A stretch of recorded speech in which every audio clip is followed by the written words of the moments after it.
नमस्कार दोस्तों, आप सभी का गणित विषय के ऑनलाइन प्लेटफॉर्म भावेश मैथ्स पर और आपके अपने YouTube channel maths by Bhavesh sir पर स्वागत अभिनंदन। हम लोग बात करने वाले हैं आज की इस कक्षा के अंदर डिफरेंशियल कैलकुलस, जो हम लोगों ने बात की थी, और एक क्लास और आज उसके प्रश्न डिस्कस करने की हम लोगों ने डिस्कशन भी पिछली क्लास के अंदर किया था। यानी कि लिमिट हुई, कंटिन्यूटी हुई, उसके बाद डिफरेंशिएशन की बात हो रही है, टेंजेंट नॉर्मल है, मैक्सिमा मिनिमा, जो हम लोगों ने अलग अलग पार्ट्स के अंदर डिस्कस किए थे प्रश्नों को। आज सब प्रश्नों को एक बार कंबाइंड रूप से हम लोग वापस से दोबारा से डिस्कस करने की कोशिश कर रहे हैं। तो चलिए, उम्मीद करता हूं कि आप लोग जो है अच्छी सी तैयारी के साथ में इस क्लास को अटेंड करने वाले हैं, कॉपी पेन आपके हाथ में है और प्रश्नों को जल्दी से आप सॉल्व करने वाले हैं। चलिए, आज की क्लास का पहला जो सवाल है हमारा वो कुछ इस प्रकार से रहा। वह अंतराल ज्ञात कीजिए जिसमें फलन f(x) is equal to log of 1 plus x minus x upon 1 plus x वर्धमान हो। Find the interval in which function f(x) is equal to log 1 plus x minus x upon 1 plus x is increasing function. वर्धमान फलन होना, increasing function के बारे में बात होनी।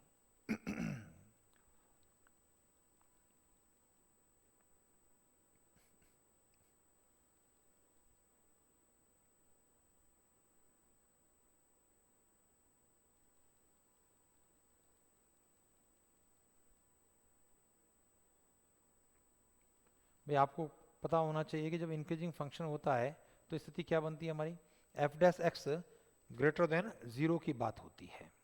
ठीक है,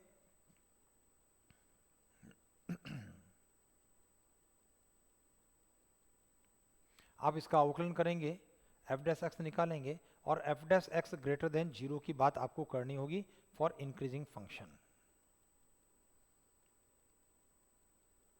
जो भी नंबर लाइन के ऊपर आपका इंटरवल आता है उस इंटरवल को आप सेलेक्ट करेंगे और सेलेक्ट करते हुए अपना रिजल्ट आपको देना होगा। यहाँ पर थोड़ा सा असमीका यानी इन इक्वेशन का प्रोसेस भी आपके दिमाग में आना चाहिए कि भी क्रिटिकल वैल्यूज किस प्रकार से आपके द्वारा ली जाएगी।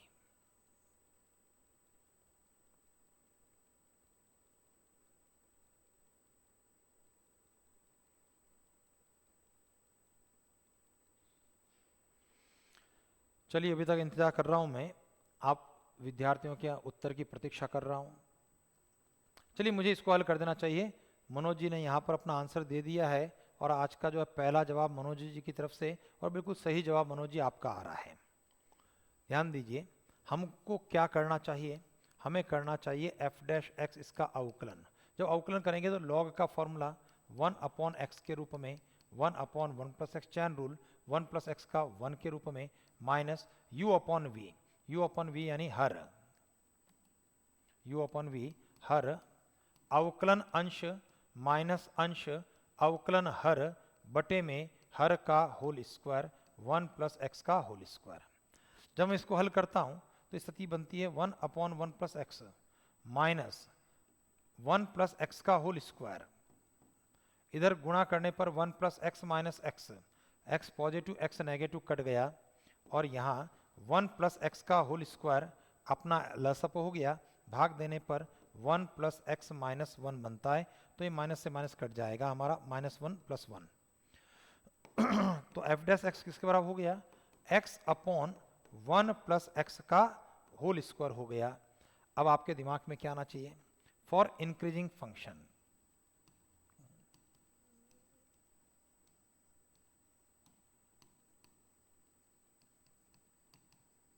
एफ डैश एक्स क्या होता है, ग्रेटर देन 0 होता है। एफ डैश एक्स का मान एक्स अपॉन 1 प्लस एक्स का होल स्क्वायर क्या हुआ, ग्रेटर देन 0 हुआ। और आपके दिमाग में आना चाहिए कि भाई हर का पद 1 प्लस एक्स होल स्क्वायर ये क्या होता है, ये तो ग्रेटर देन 0 है ही है हमेशा, ऑलवेज, सदैव, क्योंकि होल स्क्वायर है। तो जहां पर होल स्क्वायर की सिचुएशन होती है वहां से तो असमीकाओं की बात ही नहीं करते हैं। तो अगर ये ग्रेटर देन 0 है तो इसका मतलब x ग्रेटर देन 0 हो गया, ये अपने प्रश्न का आंसर हो गया। और अगर x ग्रेटर देन 0 हो गया तो इंटरवल 0 से बड़ा यानी 0 से लेकर के अनंत तक की स्थिति, ऑप्शन नंबर बी अपने प्रश्न का उत्तर रहेगा। साक्षी जी, आपका भी आंसर बिल्कुल सही रहा। चलिए आगे बढ़ते हैं। हमारा अगला जो प्रश्न है, y is equal to log x plus root of x square plus a square अगर है तो x square plus a square y two plus x y one किसके बराबर है? If y is equal to log of x plus square root of x square plus a square, then the value of x square plus a square y2 plus x y1 is। ध्यान देना, y1 का मतलब first order derivative से होता है, y1 का अभिप्राय dy by dx हुआ करता है, और y2 का अभिप्राय सेकंड ऑर्डर डेरिवेटिव होता है, d2y by dx स्क्वायर होता है। चलिए इसके लिए जो एक पैटर्न की बात हमने की थी, पहला आप अवकलन कर लें। पहला अवकलन करने के बाद आप y1 के गुणांक को और यहाँ जो प्रश्न के अंदर y2 का गुणांक है ये एक जैसा बना लें, और उसके बाद उसका दोबारा आप अवकलन करते हुए y2 को प्राप्त करें। और हमेशा 2y1 कट भी जाता है, ये भी हम लोगों ने डिस्कस किया है। इनिशियल सबसे पहले फर्स्ट टाइम आप इसका अवकलन कर लें x के रेस्पेक्ट में, और y का x के सापेक्ष अवकलन dy by dx, जिसको कि हम लोग y1 लिखने वाले हैं। उसके बाद सिंप्लीफाई करना है। सिंप्लीफाई करने के बाद हमारा जो रिजल्ट आ रहा है उसमें y1 का गुणांक और प्रश्न में जो y2 का गुणांक है वो एक जैसा होना चाहिए। अगर एक जैसा है तो दोबारा अवकलन कर लें, और अगर एक जैसा नहीं है तो एक जैसा बनाने के बाद दोबारा अवकलन करेंगे।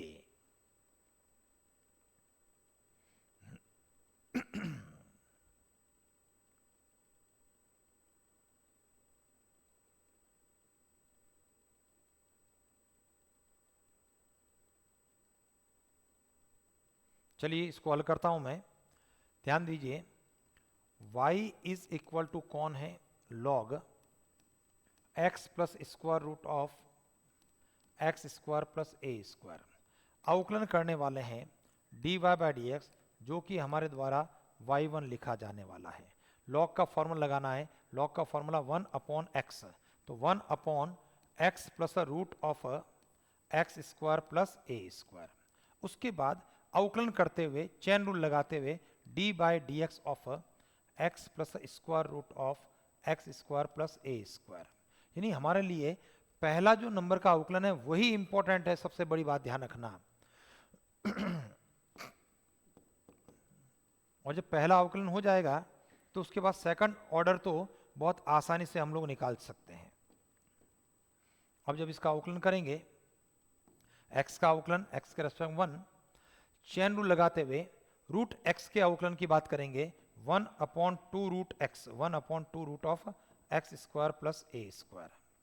ठीक है, और वापस से एक्स स्क्वायर का क्या होगा? 2x होगा, ए स्क्वायर का 0। मनीषा जी आपका आंसर आ चुका है, सही उत्तर है आपका 1 upon x plus root of x square plus a square. यहां पर लसपा के रूप में रूट में x square plus a square root of x square plus a square plus x. चलिए, root x square plus a square plus x cut गया तो रिजल्ट क्या बनने वाला है? हमारा जो परिणाम बनने वाला है वह y1 is equal to 1 upon square root of x square plus a square है। अब मैंने कहा सिंप्लीफाई करना है, गुणा करना है, तो रूट में x square plus a square गुणा y1 बराबर 1। अब यहां पर ध्यान देने की बात है, इधर y1 का गुणांक कौन है? वर्गमूल में x square plus a square, और जो मुझे रिजल्ट चाहिए उसमें y2 का गुणांक क्या है?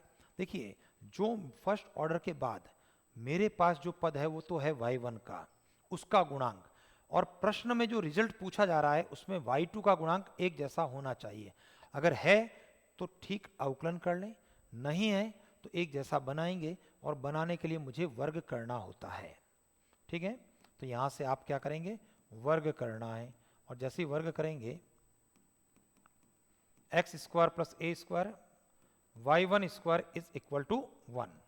अब u इंटू वी लगाना है मुझे, और u इंटू वी लगाने पर पहला पद x square plus a square y1 square का अवकलन 2y1 चैन रूल से y1 का y2 प्लस दूसरा पद y1 स्क्वायर बाहर हो गया और x square plus a square का अवकलन 2x हो गया, एक का अवकलन हमारा 0 हो गया।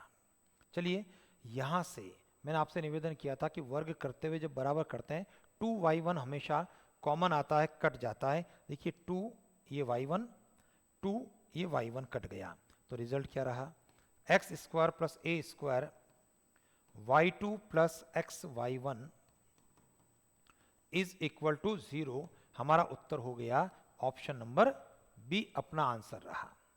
चलिए आगे बढ़ते हैं, नेक्स्ट क्वेश्चन के बारे में बात करें। एक है ना खतरनाक सी स्थिति का प्रश्न है, ऐसा समझ लें। भाई मैंने एक क्लास में जरूर करवाया था इस प्रश्न को। लैम्डा के किस मान के लिए lambda sine x plus 3 cos x upon 2 sine x plus 6 cos x वर्धमान है, for what value of lambda the function lambda sine x plus 3 cos x upon 2 sine x plus 3 cos x is increasing.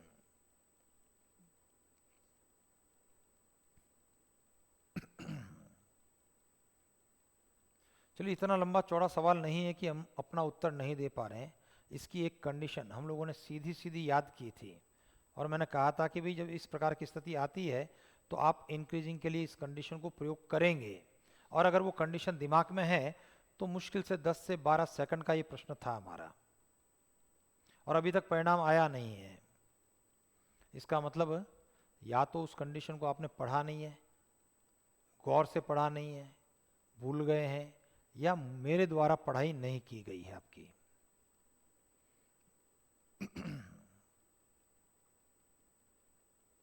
चलिए मैं इसको हल कर लेता हूं, काफी समय हम लोगों ने ले लिया। भाई ध्यान दीजिए, यहां पर जो स्थिति है a sine x plus b cos x upon में c sine x plus D cos x, इस प्रकार का एक पद है हमारे पास में, यानी ऊपर भी साइन कॉस नीचे भी sine cos, a sine x plus B cos x upon में c sine x plus D cos x, ये वर्धमान होगा। कब वर्धमान होगा, इंक्रीजिंग फंक्शन कब होगा, यदि AD minus B C is greater than 0 हो। अगर AD minus B C greater than 0 होगा तो ये फलन आपका वर्धमान होगा, नंबर 1।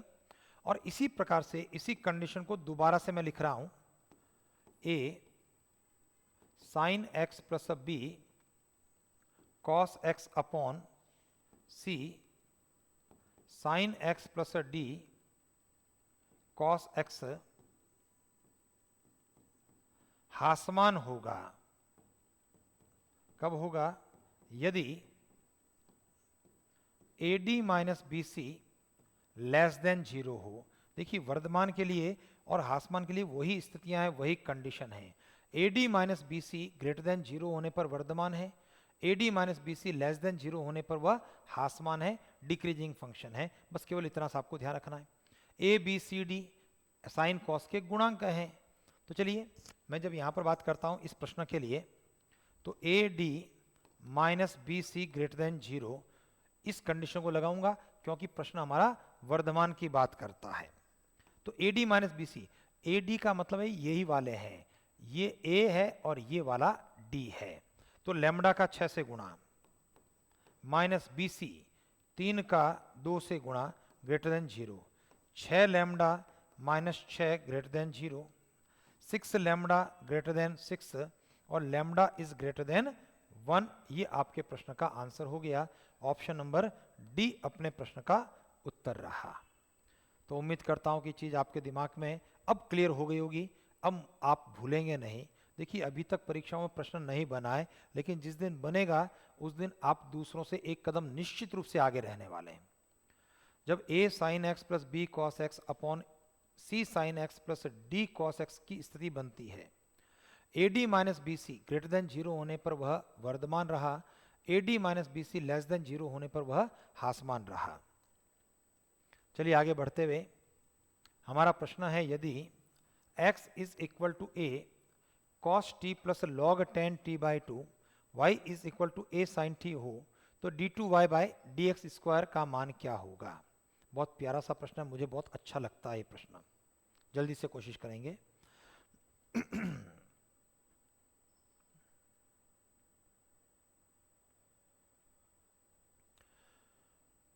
भाई x और y t के पदों में है, पैरामेट्रिक फॉर्म के अंदर है। आप सबसे पहले t के रेस्पेक्ट में आप अवकलन करेंगे, dx बाई dt को ज्ञात करेंगे, dy बाई dt को ज्ञात करेंगे, और उसके बाद dy बाई dx निकलेगा। और दोबारा मुझे d2y बाई dx स्क्वायर के लिए वापस से x के रेस्पेक्ट में हमें अवकलन करना होगा, और t का जब x के रेस्पेक्ट में अवकलन करेंगे तो dt बाई dx उसका अवकलज होगा, और dt बाई dx का मान आपको रखना होगा, और t का मान प्रश्न कहता है पाई बाई 3 भी रखना होगा, और उसके बाद अपना आंसर क्या है उसको देखना है।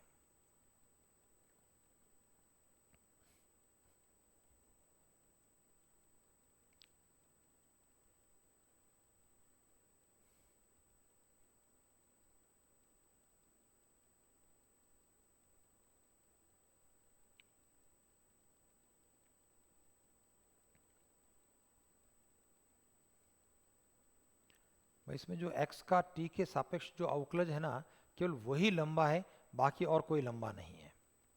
उसमें थोड़ा सा त्रिकोणमिति का भी हमको प्रयोग करना पड़ेगा।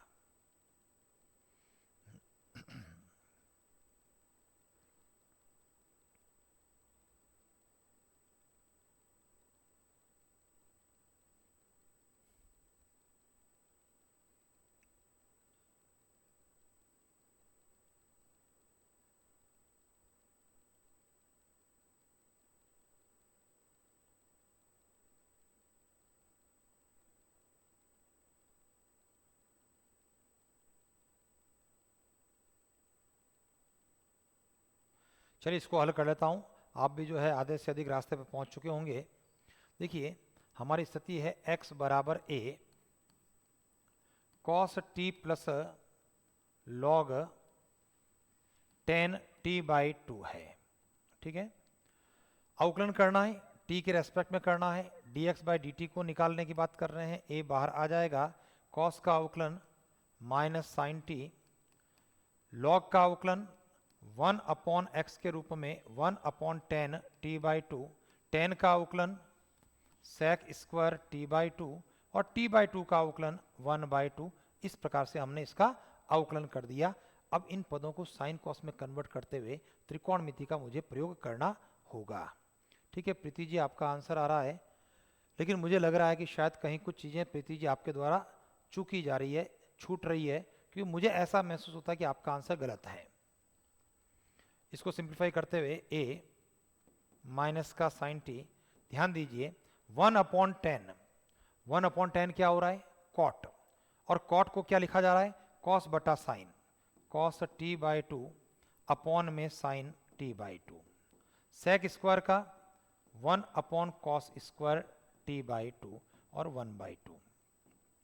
देखिए cos t by two cut गया एक, तो पोजीशन हमारी बन गई है a माइनस का साइन टी प्लस 1 अपॉन, ध्यान दीजिए ये रिजल्ट क्या है 2 sine t by two cos t by two, जो कि साइन टी का फॉर्मूला है। हर के अंदर देखिए एक 2 बचा, sine t by two cos t by two, तो 2 sine t by two cos t by two, ये साइन टी का फॉर्मूला रहा।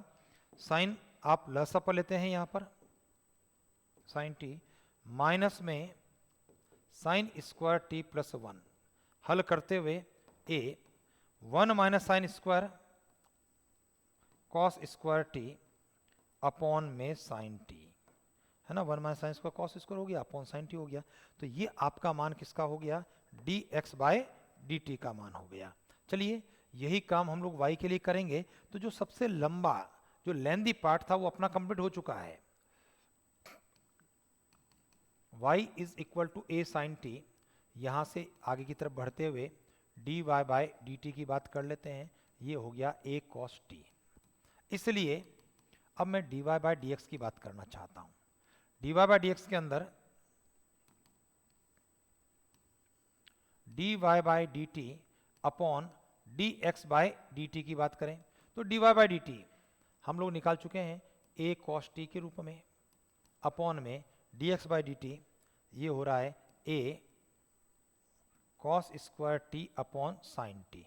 चलिए भाग उलट गुणा कर लेते हैं, ए से ए हम लोग काट लेते हैं, तो d y by d x हो रहा है कॉस टी भाग उलट गुणा sine t upon cos square t. तो कॉस टी से एक कॉस टी कट गया, साइन टी बटा कॉस टी भाग उलट गुणा हो गया ना, साइन ऊपर चला गया, कॉस बटा कॉस स्क्वायर कॉस कट गया, तो साइन बटा कॉस क्या हो गया, टेन टी हो गया। ये तो मान हो गया फर्स्ट ऑर्डर डेरिवेटिव हमारा d y by d x. अब मैं यहां पर बात करना चाह रहा हूं एक्स के सापेक्ष अवकलन की बात करूंगा, और x के रेस्पेक्ट में जब हम डिफ्रेंशिएशन करने की बात करेंगे तो गौर करें d two y by d x square, यहाँ पर टेन टी का सेक स्क्वायर टी और t का d t by d x होगा, और इसका मान हम इक्वेशन नंबर 1 से रखेंगे, ये वाली इक्वेशन नंबर 1 सोचते हुए, क्योंकि ये D x by d T का मान है, अब हमें इसका D t by d x चाहिए, इसका रेसिप्रोकल चाहिए, तो सेक स्क्वायर टी और इसका रेसिप्रोकल हो गया sine t upon a cos square t. अब मुझे फाइनल आंसर चाहिए d two y by d x square, कब चाहिए, जब t का मान पाई बाय 3 हो यानी 60 डिग्री हो, तब मान क्या है। चलिए आगे बढ़ते हैं, तो ये रहा सर हमारा sec square pi by 3 60 degree sine 60 degree बटे में a कॉस स्क्वायर 60 डिग्री। चलिए कैलकुलेशन फाइनल करते हुए, सेक 60 का मान क्या होता है भाई, कॉस 60 का मान होता है 1/2, तो सेक 60 का मान क्या हो गया 2, तो ऊपर रहा ये 2 का स्क्वायर साइन 60 √3/2 बटे में a कॉस 60 1/2 का स्क्वायर। तो जब इसको हल करता हूं तो देखो ये 2 से 2 कट गया, 1/2 का स्क्वायर 4 ऊपर की ओर आ गया, और जब 4 ऊपर की ओर चला गया तो कुल मिला के 4 और 2 का गुणा कितना हुआ 8 वर्गमूल 3/a। ये अपने प्रश्न का आंसर होगा। जसवंत जी आपके प्रश्न का आंसर सही आ रहा था, और प्रीति जी आपका आंसर गलत था। चलिए आगे बढ़ते हैं, अगला प्रश्न हमारा प्रश्न है f(x) is equal to e to the power x sin x for every x belongs to close interval 0 to π के लिए रोल प्रमेय सत्य है, यानी if the Rolle's theorem is true for the given function f(x) is equal to e to the power x sin x for every x belongs to close interval 0 to π, c का मान क्या है। बहुत आसान सा प्रश्न है। रोल्स थ्योरम के लिए आपको कंडीशन पता होनी चाहिए। रोल्स थ्योरम की 3 कंडीशन हुआ करती है, एक क्लोज इंटरवल के अंदर फलन का सतत होना, ओपन इंटरवल के अंदर फलन का अवकलनीय होना, fa बराबर fb होना, ये 3 शर्तें। लेकिन आपको ये 3 शर्तों के बारे में सोचना नहीं। क्यों नहीं सोचना है? प्रश्न ने कहा रोल्स प्रमेय यहां पर संतुष्ट हो रही है, रोल्स प्रमेय सत्य है, लागू हो रही है, एप्लीकेबल है। इसका मतलब एप्लीकेबल तभी होगी जब ये तीनों कंडीशन आपकी फुलफिल होगी। तो मुझे सोचना क्या है, c का मान कैसे निकालना है, f' बराबर 0 करते हुए c का मान निकाल देना है। और बहुत अच्छा लगा इस बार मनीषा जी, मनोज जी, साक्षी जी तीनों के आंसर फटाक से आ गए हैं। प्रीति जी आपका भी आंसर आ गया है, और सभी के आंसर जो है बिल्कुल सही है। तो ध्यान दीजिए, मुझे यहाँ पर f(x) दे रखा है e to the power x sin x, मुझे चाहिए f'(x), इसका अवकलन करना है u इंटू वी की बात करते हुए e to the power x sin का हो गया cos x plus sin x बाहर रखते हुए e to the power x का e to the power x, e to the power x common निकालते हुए cos x plus sin x, है ना, फॉर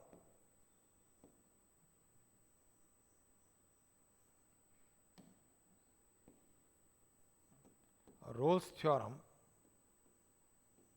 क्या होगा, f' जो है वो 0 के बराबर होगा। तो ये f' निकाला, उसको c में कन्वर्ट करते हुए e to the power c cos c plus sin c is equal to 0। भाई ध्यान देना, e to the power c ये हमेशा ग्रेटर देन 0 हुआ करता है, क्योंकि एक्सपोनेंशियल का ग्राफ है। तो इसका मतलब जीरो कौन होगा, जीरो होगा cos c plus sine c is equal to zero.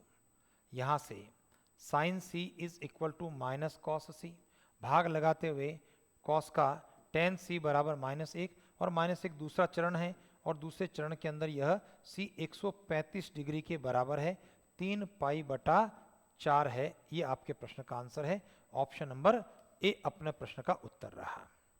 ठीक है जी, चलिए आगे बढ़ते हैं। अगला प्रश्न, यदि y is equal to square root of x plus square root of x plus square root of x plus up to infinity है, dy बाई डी का मान क्या होगा। चलिए कंपेरेटिवली ये भी हमारा आसान सा प्रश्न है।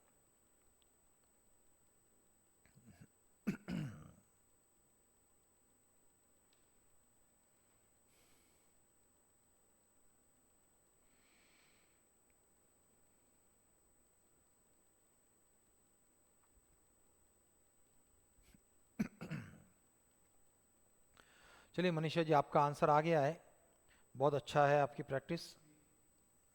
जसवंत जी, आपका भी आंसर आ गया है, बिल्कुल सही जवाब है दोनों का। प्रीति जी, आपका भी आंसर आ चुका है। चलिए फटाफट अगले जो है 5 से 10 सेकंड रुकता हूं और उसके बाद इस प्रश्न को हल कर लेता हूं। भैया में से 3 विद्यार्थियों के आंसर जो है सही आ चुके हैं। साक्षी जी, आपका भी आंसर आ गया है। चलिए मैं बढ़ जाता हूं आगे की तरफ। देखिए y बराबर स्क्वायर रूट ऑफ क्या लिखा जाएगा, x प्लस वाई, क्योंकि एक चैन को तोड़ने के बाद ये वही पद है जो वास्तव में y है। ठीक है, तो y is equal to square root of x plus y हो गया। यहाँ से वर्ग कर देते हैं, और जैसे ही वर्ग करेंगे तो y square is equal to x plus y हो गया। अब मैं x के रेस्पेक्ट में यहाँ पर अवकलन करने की बात कर रहा हूँ, और जब अवकलन करेंगे y स्क्वायर का अवकलन 2y dy by d x, chain rule लगाते हुए x का 1 हो गया, y का dy बाई डी एक्स हो गया। चलिए इस तरह पक्षांतर कर लेते हैं, तो 2y dy by d x minus dy by d x is equal to 1। dy by d x common निकालते हैं, तो 2y minus 1 dy by d x is equal to 1। तो इसका मतलब क्या हो गया, इसका अभिप्राय हो गया dy बाई डी एक्स किसके बराबर हो गया, 1 अपॉन 2y माइनस 1। ये अपने प्रश्न का आंसर हो गया, ऑप्शन नंबर बी आपके प्रश्न का उत्तर रहा। चलिए नेक्स्ट क्वेश्चन के बारे में बात करें। हमारा प्रश्न है theta belongs to 0 to 1, fx is equal to root of x, a is equal to 1 and h is equal to 3। अगर ये स्थिति है तो लाग्रांज मध्यमान प्रमेय के लिए थीटा का मान ज्ञात करना है, या लाग्रांज मध्यमान प्रमेय की सहायता से थीटा का मान ज्ञात करना है। We have to find the value of theta by using the Lagrange mean value theorem. Theta belongs to open interval 0, 1, fx is equal to root of x, a is equal to 1 and h is equal to 3। भाई इस प्रकार का प्रश्न हमने पिछली classes में भी discuss किया था, और मैंने कहा था कि यहाँ पर तो लैग्रेंज प्रमेय का स्टेटमेंट आपको दे दिया है। कई बार ऐसी स्थितियाँ होगी जब लैग्रेंज प्रमेय का स्टेटमेंट आपको नहीं देगा, जैसे यहाँ पर नहीं दिया, तब तो आपको सोचना पड़ेगा लैग्रेंज मीन वैल्यू थ्योरम का स्टेटमेंट क्या होगा और उसके लिए कैसे हम अप्लाई करेंगे।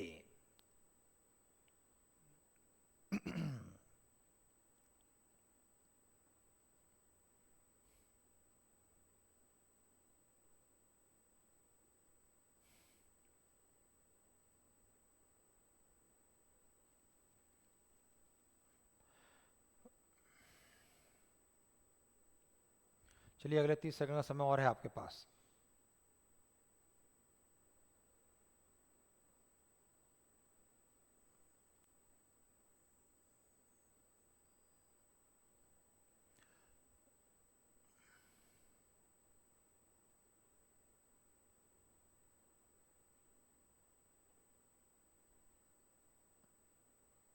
चलिए मैं बढ़ता हूं आगे की तरफ। देखिए सर, यहाँ पर फंक्शन आपके पास में है एफ एक्स रूट एक्स, और लैग्रेंज मीन वैल्यू थ्योरम का स्टेटमेंट क्या है, पहले मैं उसकी बात कर रहा हूँ। लैग्रेंज मीन वैल्यू थ्योरम, इसका स्टेटमेंट अगर आपने ध्यान दिया होगा, f of a plus h is equal to f a plus h f dash a plus theta h, ये लाग्रांज मीन वैल्यू थ्योरम का स्टेटमेंट है। अब अगर ये स्टेटमेंट हमारी जानकारी में है तो फिर कुछ करने की हमें आवश्यकता ही नहीं है सर। बहुत आसानी से हम अपने प्रश्न का जो है परिणाम इसके माध्यम से दे सकते हैं। आवश्यकता क्या है? देखिए एफ एक्स हमारे पास रूट एक्स है। देखिए तीन चीज़ों की मुझे ज़रूरत है, एक ये, दो और ये तीन। ये तीन चीज़ों की रिक्वायरमेंट है जो मैं एफ एक्स के माध्यम से ज्ञात करूंगा। ठीक है, यहाँ पर मनीषा जी आपका आंसर बिल्कुल सही आ रहा है। तो पहली requirement F of a plus H, यानी एक्स को हटाना और एक्स को हटाते हुए ए प्लस एच लिखना, तो रूट में ए प्लस एच। अब आप देखेंगे रूट में ए का मान 1 है, एच का मान 3 दे रखा है, तो ये 2 के बराबर हो गया। दूसरी रिक्वायरमेंट मेरी एफ ए की है, और ए का मान, एक्स को हटाना, ए लगाना, और ए का मान 1 है, तो ये परिणाम 1 के बराबर होगा। और तीसरी रिक्वायरमेंट के लिए मुझे एफ डैश एक्स निकालना पड़ेगा, क्योंकि H f dash a plus theta H है। ठीक है, एस के मौर्य जी आपका आंसर जो है इस बार गलत आ रहा है सर। तो एफ डैश एक्स निकालना है, अवकलन करना है इसका, रूट एक्स का 1/2 रूट एक्स। अब मैं चाहूँगा F dash a plus theta H के लिए 1/2, एक्स हटेगा, ए प्लस थीटा एच की बात होगी। मान रखने पर 1/2 रूट में ए का मान 1 है प्लस थीटा एच का मान 3 है। ये तीनों चीज़ें मेरे पास में आ गई है सर। अब मैं लैग्रेंज मीन वैल्यू थ्योरम के स्टेटमेंट से इसके अंदर मान रखने की बात कर रहा हूँ। तो F of a plus H आपका 2 के बराबर हुआ, एफ ए 1 के बराबर हुआ, प्लस एच का मान 3 के बराबर हुआ, और f dash a plus theta h, f dash a plus theta h 1/2 root 1 plus 3 theta के बराबर हुआ। चलिए इसको सॉल्व करते हुए, एक इधर लेफ्ट में आया, 2 के साथ में घट गया, 1 is equal to 3/2 root of 1 plus 3 theta. Solve करते हुए थीटा का मान निकालना, वर्ग करते हुए वज्र गुणा। देखिए वर्ग भी करना चाह रहा हूँ और उसके साथ में वज्र गुणा भी करना चाहता हूँ। तो ये रहा 4, 1 plus 3 theta is equal to 3 का स्क्वायर 9, 4 प्लस 12 थीटा बराबर 9, 4 का पक्षांतर हो जाएगा, 12 थीटा, 9 में से 4 जाने पर 5 घट गया, 5 बराबर, सॉरी थीटा बराबर 5/12। अपना आंसर ऑप्शन नंबर सी रहा। ठीक है, तो मनीषा जी आपका आंसर बिल्कुल सही था। चलिए आगे बढ़ते हैं। मुझे ऐसा लगा एस के मौर्य जी आपके लिए कि आपने जो है रट करके इस प्रश्न का उत्तर दिया है। ध्यान देना, इस प्रकार के प्रश्न में अधिकांश प्रश्नों के उत्तर हमारे जो हैं आपने जो दिए हैं 1/2 वही है। ठीक है, तो कैलकुलेशन थोड़ा सा देखना है। अगर रटा हुआ है तो ध्यान रखना है किस प्रश्न के लिए वो परिणाम है, वो भी आपको ध्यान रखना है। अगला प्रश्न है हमारा, y is equal to tan inverse square root of 1 plus x square minus 1/x है, तो dy/dx किसके बराबर है, करें।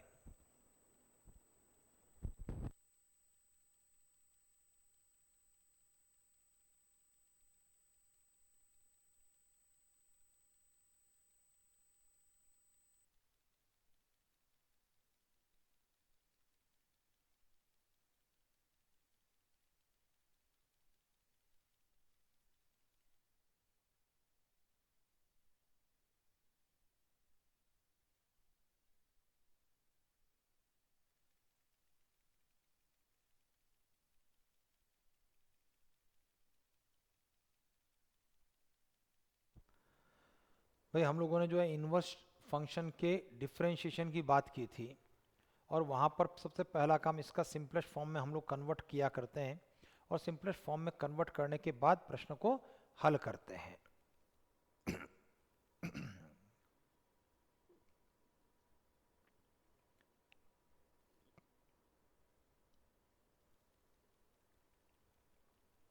यहाँ इस प्रश्न को हल करने के लिए आपको मानना पड़ेगा, है ना, x का मान रखने के बाद आपको प्रश्न को हल करना होगा।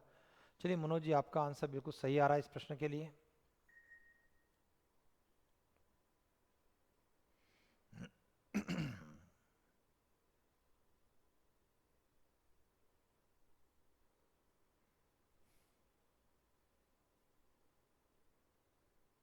चलिए आज की क्लास में एक नया नाम पंकज जी, आपका भी आंसर सही आ रहा है। वैशाली जी, आपका भी उत्तर इस प्रश्न के लिए सही है। चलिए मैं इसको हल करता हूँ। देखिए यहाँ पर सबसे पहला काम अवकलन नहीं करना है, हमें इसको इसके सिंपलेस्ट फॉर्म के अंदर, सरलतम रूप के अंदर कन्वर्ट करना है। और सरलतम रूप में कैसे कन्वर्ट करेंगे? मैं यहाँ पर x बराबर टेन थीटा मानूंगा।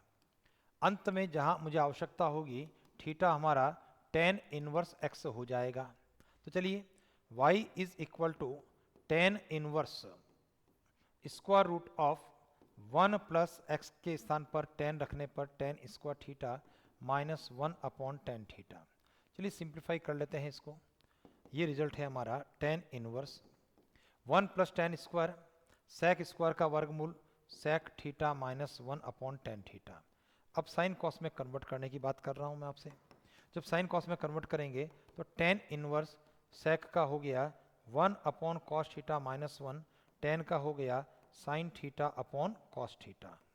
चलिए कॉस लसा पर ले लेते हैं, कॉस काट देते हैं, तो रिजल्ट क्या रहा?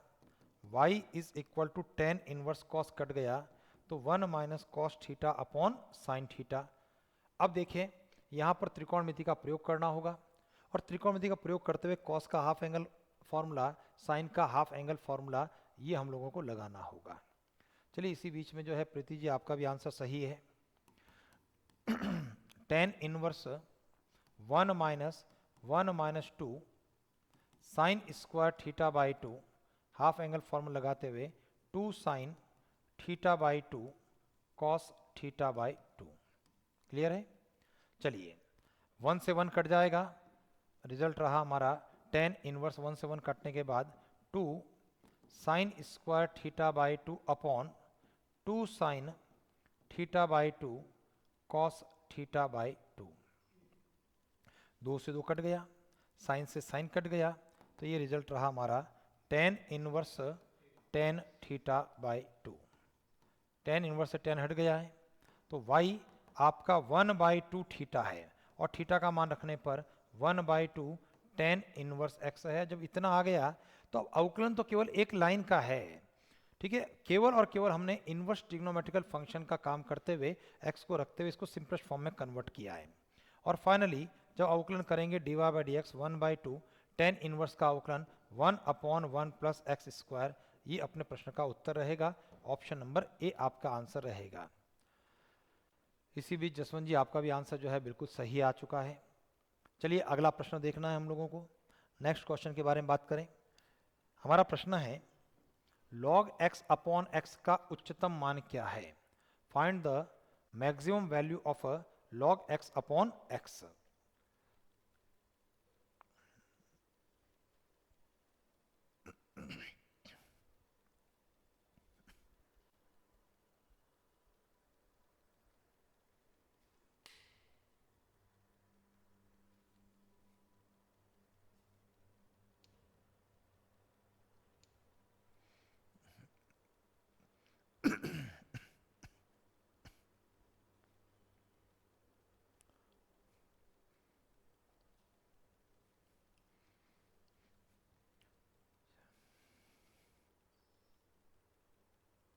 क्या करने वाले हैं सर हम लोग? भाई इसको जो है सॉल्व कर लें। भाई मैक्सिमम मिनिमा की प्रॉपर्टी लगानी है। भाई इसको हम लोगों ने a मान लिया अगर इस प्रकार से, तो d a by d x की बात करना है, और उसके बाद for getting the local maximum minimum point f dash x is equal to 0 करते हुए हम वहाँ से x का मान लेंगे और उस x के मान को रखते हुए अपने प्रश्न का आंसर देंगे। तो मनोज जी, आपका आंसर बिल्कुल सही है। प्रीति जी, इस बार वापस से आपको चेक करना पड़ेगा, आपका आंसर हमारा गलत आ रहा है। चलिए देखते हैं हमारी स्थिति क्या है। मैं इसको कुछ भी लिख सकता हूँ, जैसे मैंने मान लिया y लिख दिया, उसका कोई फर्क नहीं पड़ेगा sir. y is equal to log x upon x, ठीक है। अब जब मैं इसको हल कर रहा हूँ तो अवकलन करने की बात कर रहा हूँ, dy बाई डी एक्स की बात कर रहा हूँ, या फंक्शन ऑफ x लिखें, जैसा भी आपको उचित लगता है वो आपको करना है। तो dy बाई डी एक्स लिखने पर अंश बटा हर अवकलन अंश लॉग x का 1 बाई एक्स माइनस अंश लॉग x अवकलन हर x का 1 अपॉन हर का एक्स स्क्वायर। तो रिजल्ट क्या है? 1 minus log x upon x square, ये dy बाई dx हो गया। फॉर लोकल मैक्सिमम और मिनिमम पॉइंट्स क्या करना है, dy बाय dx 0 के बराबर करना है। तो हमारी पोजीशन क्या रहेगी, हमारी पोजीशन रहेगी 1 minus log x upon x square बराबर 0। तो ये रहा 1 माइनस लॉग x बराबर 0। तो लॉग x 1 के बराबर हो गया। तो जब 1 क्या है, लॉग x लॉग e होता है। तो इसका मतलब x बराबर e है। तो ये वो बिंदु है x बराबर e, ध्यान दीजिए x बराबर e हमारा बिंदु है जहां पर फलन का मान मुझे प्राप्त हो रहा है। ठीक है, इसका मतलब मनीषा जी आप सही हैं, प्रीति जी सही है, राहुल जी सही है, और मनीषा जी आपका कमेंट गलत आ रहा है। और सबसे पहले जो मनोज जी आपका कमेंट आया था वो भी गलत था। कारण क्या है कि x बराबर e तो उस बिंदु को प्राप्त कर रहे हैं जिस बिंदु पर फलन अधिकतम होगा। अब मुझे बताइए इसकी मैक्सिमम वैल्यू क्या होगी, मैक्सिमम वैल्यू log x बटा x में x बराबर e रखना है, और जैसे x का मान e रखेंगे तो ये रिजल्ट रहा log e अपॉन e, यानी 1 बटा e। तो हमारा सही जवाब जो है वो ऑप्शन नंबर ए है 1 बाई e, न कि ऑप्शन नंबर बी है। ठीक है, तो मनोज जी अभी आपका कमेंट बिल्कुल सही आ रहा है। चलिए, तो यहाँ पर थोड़ा सा कंफ्यूजिंग नहीं होना चाहिए क्योंकि e और 1 बाई e दोनों हमारे पास में है। e वह बिंदु है जहाँ पर फलन का मान अधिकतम होगा, और फलन का अधिकतम मान के लिए उस x का मान e को आपको रखना पड़ेगा। चलिए नेक्स्ट क्वेश्चन के बारे में बात करें। हमारा प्रश्न है limit x tends to 1 1 minus x square upon 1 minus x square whole power 1 upon log 1 minus x. तो मुझे इस लिमिट वैल्यू को प्राप्त करना है।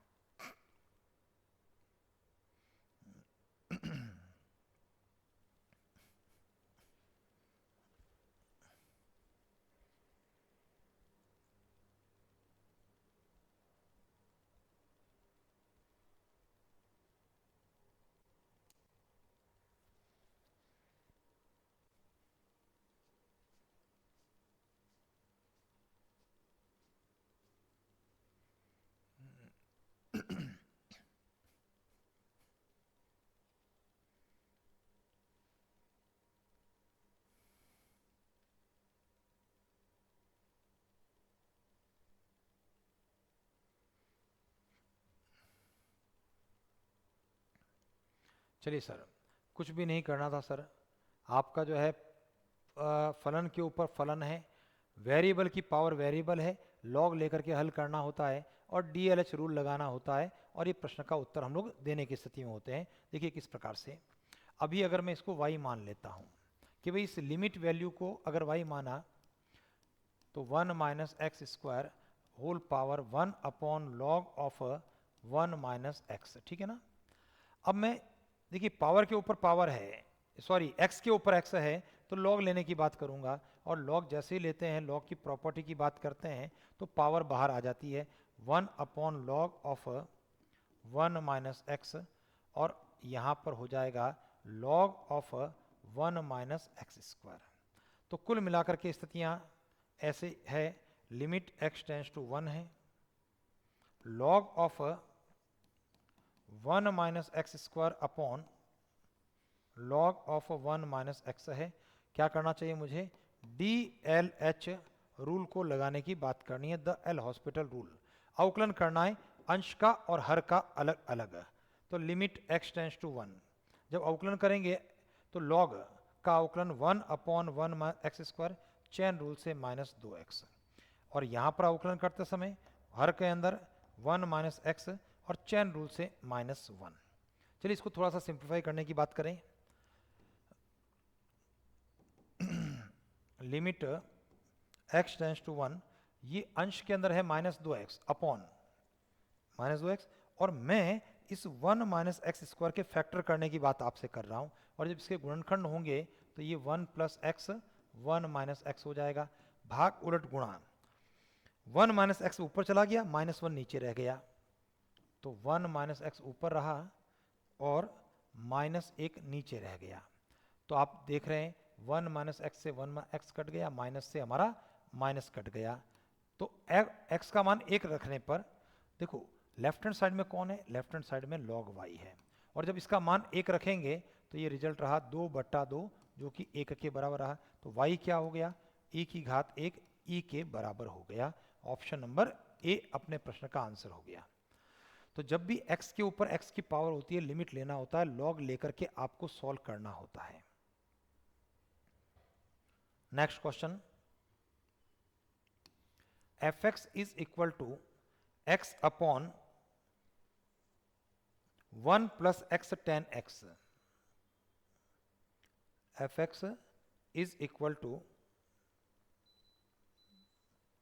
x upon 1 plus x tan x का अधिकतम मान किस बिंदु पर, देखो अब आपको क्या करना है, यहां पर अधिकतम मान केवल बिंदु विशेष की बात कर रहा है। ऐसा कौन सा बिंदु होगा जिसके लिए fx is equal to x upon 1 plus x tan x का अधिकतम मान होगा।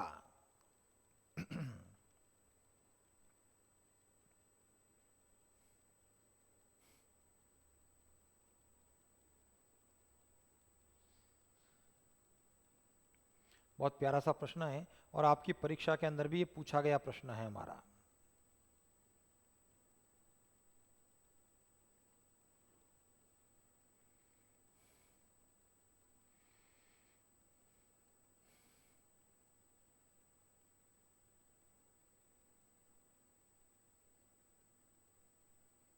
वही काम करना है आपको, एफ डैश एक्स निकालना है और लोकल मैक्सिमम और मिनिमम पॉइंट्स को प्राप्त करने के लिए उस एफ डैश एक्स को 0 के बराबर करना है और सॉल्व करते हुए वहां से एक्स का मान निकालना है। चलिए मनोज जी आपका आंसर बिल्कुल सही आ रहा है, मनीषा जी आपका भी आंसर बिल्कुल सही है, साक्षी जी आपका भी उत्तर सही आ चुका है।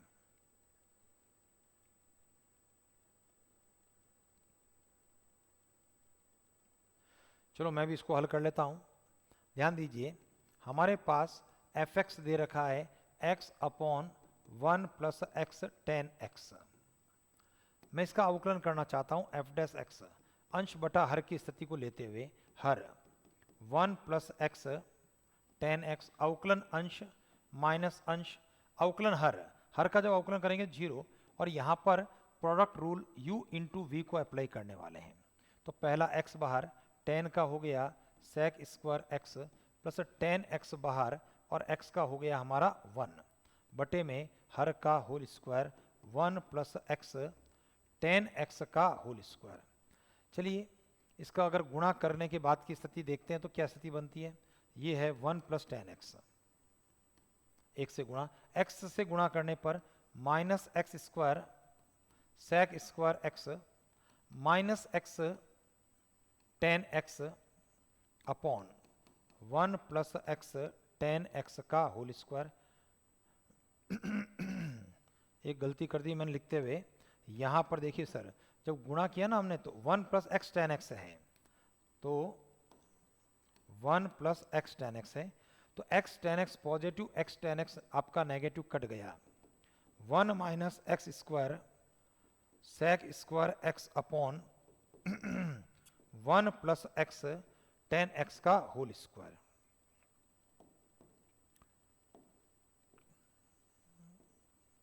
चलिए अब आगे बढ़ते हैं हम लोग उच्चिष्ट अथवा निम्निष्ट मानों के बिंदुओं के लिए, फॉर लोकल मैक्सिमम और मिनिमम पॉइंट्स। क्या करने वाले हम लोग, हम एफ डैश एक्स को 0 के बराबर करने वाले हैं। 1 minus x square sec square x upon 1 plus x tan x का होल स्क्वायर 0 के बराबर करने वाले हैं। चलिए वज्र गुणा कर लेते हैं और स्थिति रहेगी हमारी 1 minus x square sec square x बराबर 0, पक्षांतरण के बाद x square sec square x बराबर 1, एक्स स्क्वायर का मान 1 अपॉन सेक स्क्वायर एक्स, और x का जो मान रहेगा वह क्या होगा, कॉस x। ये आपके प्रश्न का उत्तर ऑप्शन नंबर सी के द्वारा दिया जाएगा। ठीक है, तो कुल मिलाकर राहुल जी, मनीषा जी आपके आंसर भी सही है, जसवंत जी आपका भी उत्तर सही है। चलिए नेक्स्ट क्वेश्चन, यदि y बराबर sine a sine inverse x हो तो 1 minus x square y2 minus x y1 किसके बराबर है? अभी आज की क्लास के अंदर एक प्रश्न जो हमने डिस्कस किया, ये प्रश्न ठीक ठीक उसी प्रश्न की तरह आपको करना होगा। y आपके पास में है, फर्स्ट ऑर्डर डेरिवेटिव y1 ज्ञात करेंगे, उसके बाद हमारे प्रश्न में y1 का गुणांक जो हम लोग प्रोसेस कर रहे हैं उसमें y1 का गुणांक, और जो रिजल्ट मुझे चाहिए उसमें y2 का गुणांक एक जैसा हो, नहीं है तो एक जैसा बनाने के बाद हम लोगों को आगे की तरफ बढ़ना होगा।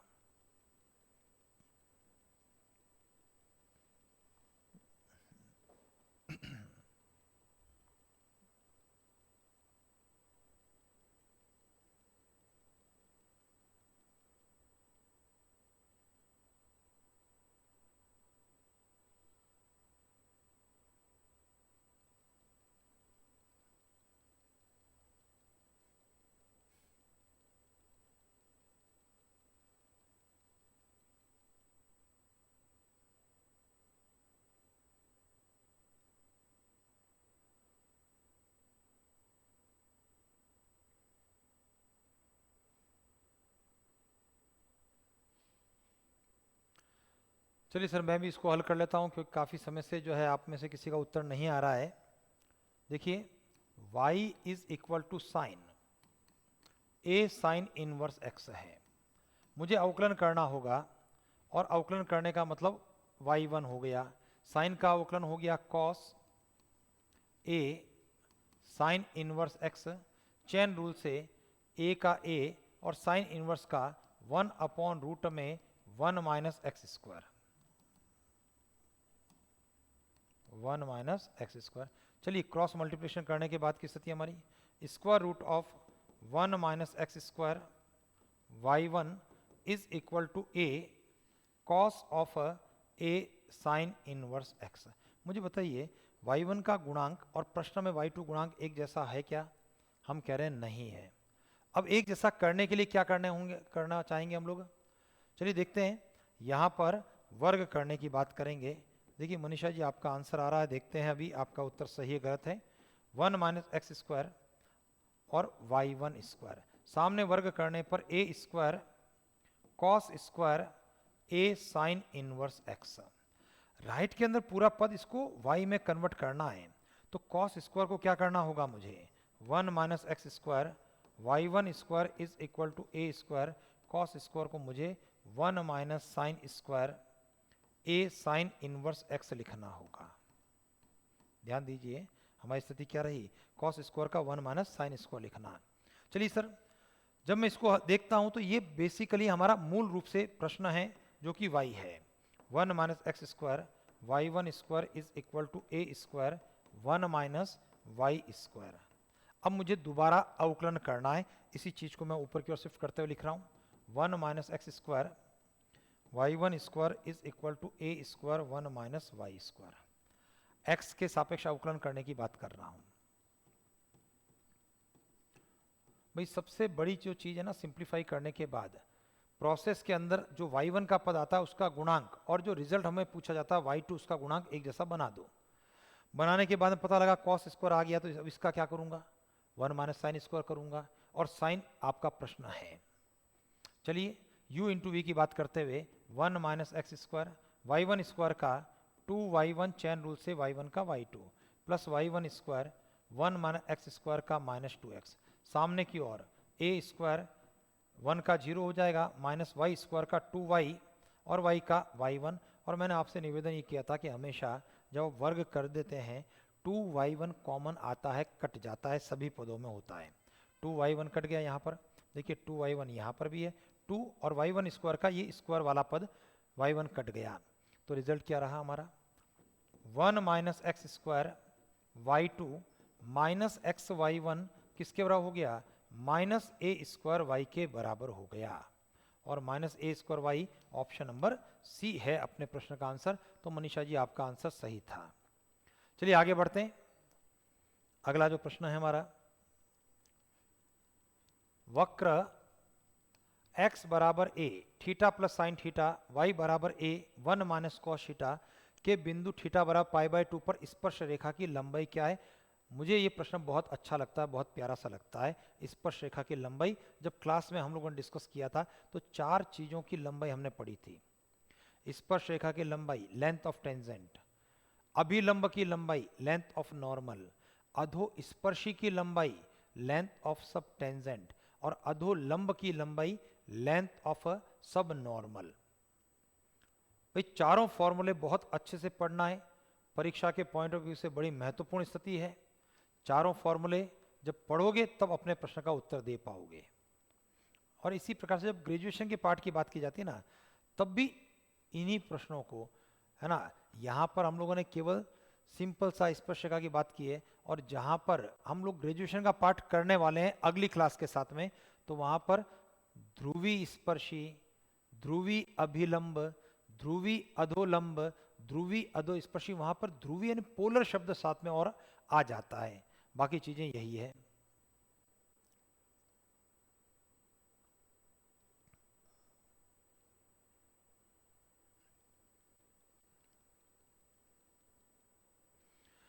भाई अगर हमको फॉर्मूला पता होगा तभी हम लोग कर पाएंगे, अदरवाइज नहीं कर पाएंगे।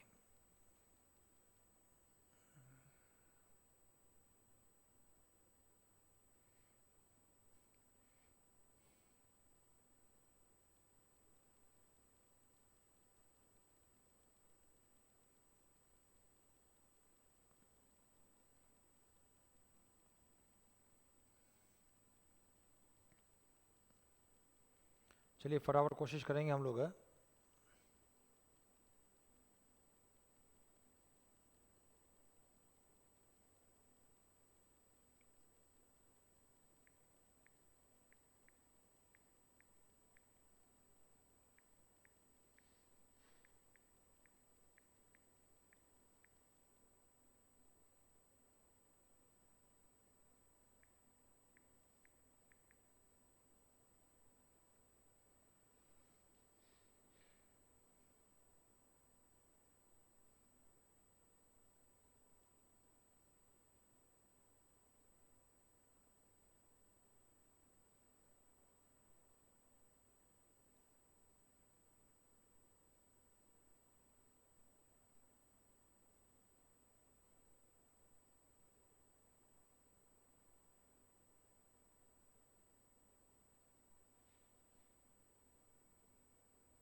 चलिए जी, क्या करना चाहेंगे सर हम लोग।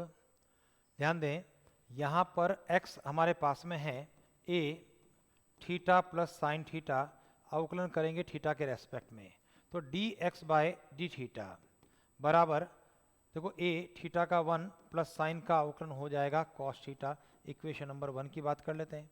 y बराबर a 1 माइनस कॉस थीटा की बात करेंगे, तो dy बाय dx क्या हो जाएगा, dy बाय dx हो गया अवकलन करने पर a, और यहाँ पर साइन थीटा हो जाएगा। Equation number 2। मुझे चाहिए dy बाय dx का मान, dy बाय dx का मान, dy बाय डी थीटा की वैल्यू में dx बाय डी थीटा का भाग देना है।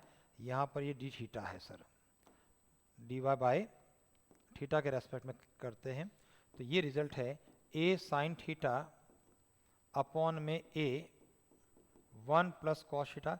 वैसे तो हमारे द्वारा हाफ एंगल लगाया जा सकता था, लेकिन थीटा पाई बाय 2 दिया है तो ये हमारे लिए ज़्यादा आसान है। तो dy by dx theta pi by 2 पर बताइए क्या रिजल्ट रहेगा, sine pi by 2 upon 1 plus cos pi by 2, और ये साइन पाई बाय 2 का मान क्या होगा, 1 के बराबर होता है, तो ये परिणाम हमारा 1 के बराबर हो गया। क्लियर है। चलिए, अब जैसा कि मैंने आपको कहा था कि 4 फॉर्मूले होते हैं सर। एक होता है हमारा स्पर्श रेखा की लंबाई। किसी के दिमाग में है स्पर्श रेखा की लंबाई का फॉर्मूला? स्पर्श रेखा की लंबाई क्या भाई, फॉर्मूला होगा y square root of 1 plus d y by d x whole square upon d y by d x. ये स्पर्शरेखा की लंबाई का फॉर्मूला है। इसी प्रकार से अगर मैं बात करता हूं अभिलंब की लंबाई, लेंथ ऑफ नॉर्मल, तो रिजल्ट है y square root of 1 plus d y by d x whole square. इसी क्रम के अंदर अगर मैं बात करता हूं अधोस्पर्शी की,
चलिए सर आवाज़ की प्रॉब्लम हो गई थी तो अब बैटरी चेंज कर दी है मैंने, और उम्मीद करता हूँ कि अभी अभी है ना प्रॉब्लम ये हुई होगी। दोबारा से मैं बात कर लेता हूँ कि भाई हम लोगों ने ये जो 4 फॉर्मूले पढ़े थे, स्पर्शरेखा की लंबाई y square root of 1 plus d y by d x whole square upon d y by d x, अभिलंब की लंबाई y square root of 1 plus d y by d x whole square, अधोलंब की लंबाई y upon d y by d x, अधोलंब की लंबाई यानी लेंथ ऑफ सब नॉर्मल की बात हो रही है y multiply by d y by d x. तो मुझे ये चारों फॉर्मूले याद रखने हैं और लेंथ ऑफ टेंजेंट के लिए फॉर्मूले में मान रखते हुए अपने प्रश्न का उत्तर निकालना है। और इस बार जो है किसी भी विद्यार्थी का उत्तर हमारा नहीं निकला है। आगे बढ़ते हैं। हमारा प्रश्न कह रहा है f x is equal to 1 minus cos c x upon x sine x, x is not equal to 0, 1/2 for x is equal to 0, x बराबर 0 पर सतत है तो सी का मान क्या होगा। भाई अगर कोई फलन किसी बिंदु पर सतत होता है तो उस फलन का की जो सीमा होती है उस फलन के मान के बराबर हुआ करती है। चलो कर लो।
चलिए सर, प्रश्न करना चाहिए मुझे।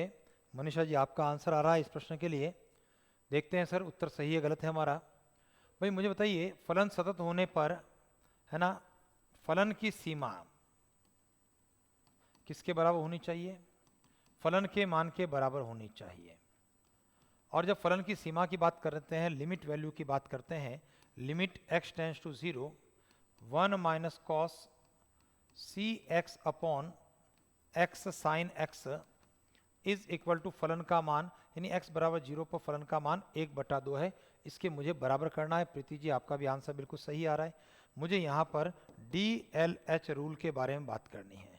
और द एल हॉस्पिटल रूल क्या कहता है? अवकलन करने की बात करता है। लिमिट x टेंस टू 0 अवकलन करेंगे, 1 का अवकलन क्या हो गया? 0। कॉस का माइनस साइन एक्स तो हो गया ये साइन सी एक्स, और उसके बाद सी एक्स का हो गया सी। नीचे की ओर u इंटू वी की बात करते हुए x, साइन का हो गया cos x plus sign x, x का हो गया 1। अभी भी यहाँ पर जो स्थिति बन रही है हमारी, वो फिर से 0/0 रूप की बात बन रही है। तो फिर से हम DLH रूल की बात करेंगे दोबारा से। और जब DLH रूल वापस से लगा रहे हैं तो स्थिति क्या बन रही है हमारी? Limit x tends to 0 c sine c x का हो गया कॉस सी एक्स, और c का वर्गमूल c का c हो गया, अपॉन में x कॉस का minus sign x plus cos x, x का 1 हो गया, साइन एक्स का हो गया कॉस एक्स, बराबर में 1/2। अब आप जब मान रखेंगे तो देखिए, जब x का मान 0 रखेंगे तो cos 0 का मान 1 होता है। तो ये रिजल्ट हो गया हमारा c स्क्वायर बटा 0 प्लस 1 बराबर 1/2। c स्क्वायर बटा 2 बराबर 1/2। हर में 2 2 कट गया, तो रिजल्ट क्या बन गया हमारा? c स्क्वायर बराबर 1, और c का मान क्या हो गया? प्लस माइनस 1 अपना उत्तर हुआ। और यहाँ पर आपको -1 दे रखा है, तो उत्तर C हमारा सही है। नेक्स्ट क्वेश्चन, एक गोल गुब्बारे में 900 सेंटीमीटर क्यूब प्लस सेकंड की दर से हवा भरी जा रही है। 900 सेंटीमीटर क्यूब प्लस सेकंड की दर से हवा भरी जा रही है। वह दर ज्ञात करनी है जिससे इसकी त्रिज्या में वृद्धि हो रही है, और त्रिज्या आपको क्या दे रखी है? 15 सेंटीमीटर आपको दे रखी है। चलिए फटाफट जल्दी से इस प्रश्न का उत्तर निकालें आप।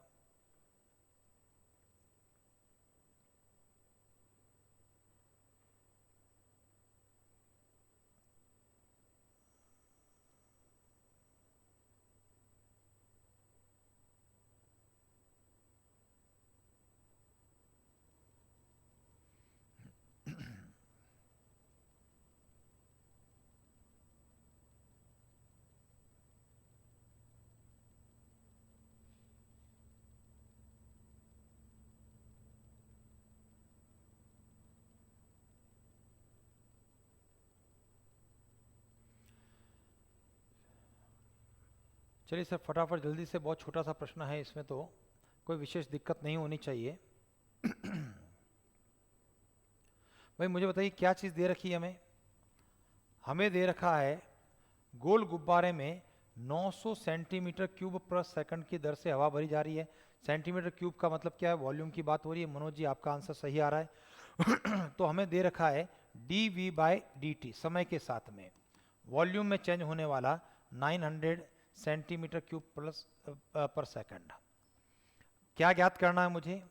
हमें ज्ञात करना है त्रिज्या के अंदर होने वाली वृद्धि की दर, dr/dt ज्ञात करनी है। और वो भी कब करनी है? जब r कितना हो? 15 सेंटीमीटर है। हमारा प्रश्न गोले की बात कर रहा है। प्रीति जी, आपका आंसर भी सही आ चुका है। तो गोले का आयतन का फॉर्मूला लगाना है। गोले का आयतन V is equal to 4/3 pi r cube. अवकलन करना है dV/dt with respect to t, 4/3 pi r cube का 3r स्क्वायर, और r का dr/dt। बस हो गया अपना, 3 से 3 कट गया, मान रख देंगे। तो dV/dt आपका मान है 900 बराबर 4 पाई r स्क्वायर 15 का स्क्वायर dr/dt। तो इसलिए यहाँ से dr/dt किसके बराबर हो गया? 900 बटे में सामने की ओर से 4 पाई और 15 का स्क्वायर है 225। अब देख पाएंगे भाई 225 का भाग सीधा सीधा 4 बार, 4 से 1 कट गया 4 एक बार। तो dr/dt क्या हो गया, 1/पाई सेंटीमीटर पर सेकंड अपने प्रश्न का आंसर हो गया। तो ऑप्शन नंबर डी अपना उत्तर रहा। तो चलिए सर, राहुल जी आपका भी आंसर सही है बिल्कुल, मनोज जी आपका भी, मनीषा जी आपका भी, जसवंत जी आपका भी उत्तर सही है। आज की इस क्लास में हम लोग इतनी बात करेंगे, अगली क्लास में फिर से मुलाकात करेंगे और अगली क्लास के लिए आप ग्रेजुएशन वाला पार्ट उसको आप तैयार कर लें, जिसके अंदर हम लोग जब शुरुआत करते हैं ना, तो शुरुआत करने पर पार्शियल डिफरेंशिएशन वाला पार्ट, उसके बाद के अंदर जो हम लोग करते हैं कि वक्र के चाप की लंबाई का अवकलज है ना, derivative of the length of arc, यहाँ तक का पार्ट हम लोग कर लें, है ना। उसके बाद में भी अगर आपको लगता है कि एग्जाम्प्टोर्स वगैरह आसान सी चीज़ें हैं, तो एक काम करो, कर ही लो सर, ग्रेजुएशन वाला पार्ट जो है आप अच्छे से तैयार करेंगे अगली क्लास के लिए। ठीक sir, thank you very much.